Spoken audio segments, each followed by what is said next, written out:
I bet you did not expect this episode, and that's what we're going to talk about today, because today we're going to talk about the Spanish Inquisition. Could you or could you not expect the Spanish Inquisition? Well, it all depends. They certainly could surprise people, and they kept witness testimony a secret, so you didn't always know if people were denouncing you, and so you might be surprised. But generally speaking, one of the things that the Spanish Inquisition wanted was for everyone to know they were coming. So they were not a secret. They published edicts of grace, edicts of faith to warn people that they'd better confess before someone denounced them. And that's why they had public sentencing, public executions, because they wanted everyone to know. Inquisition is actually just a Roman form of legal procedure. So it goes right back to the time of Christ. It could be also translated just an inquest or an investigation. And now let's move on to the Inquisition going to South America. And what were the job in there? Because there wasn't many Christians yet. Yeah, so at first there was no Inquisition. The first people who went over were just conquistadors. They were soldiers. They would sometimes bring priests with them to hear their confessions, give them mass and last rites and so on. So there were a few priests who came over to serve the soldiers, the Spanish Christian soldiers. By the 1510s, there were enough Spanish settlers that there were bishops set up in Cuba, in the island of Hispaniola, which is today Haiti and Dominican Republic. And they started to actually use inquisitorial practices, as you say, against the Christians. Some of those first soldiers going across, some of them were conversos, some of them were converted Jews, some of them were converted Muslims. That's part of the reason they wanted to get out of Spain, to get away from the Inquisition. So they did inquisit some of the Christians in the New World.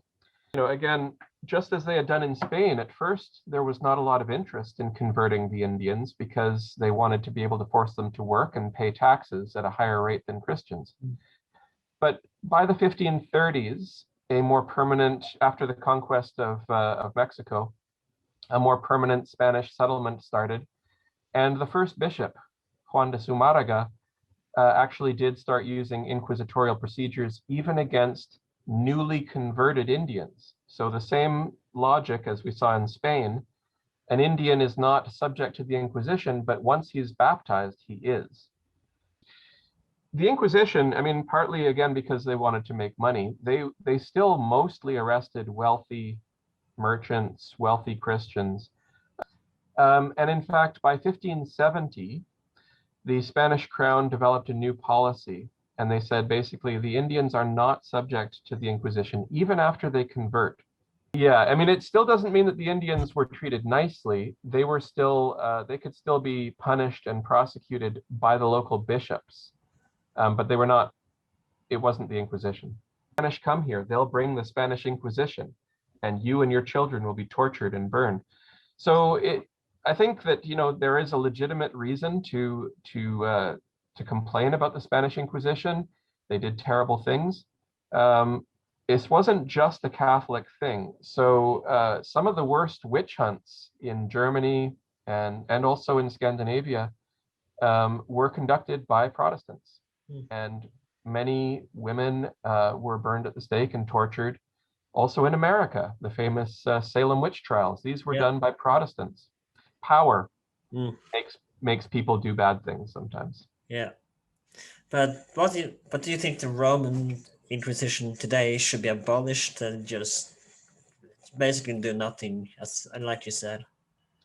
You know, I think that all religions have their own way of determining who is inside and who is outside. You know, whether the church has something called the Inquisition, or it's now called the Congregation for the Doctrine of the Faith, or whether they develop some other way of policing their own community, doesn't really matter. I mean, I just hope that people will not be cruel and not be unfair.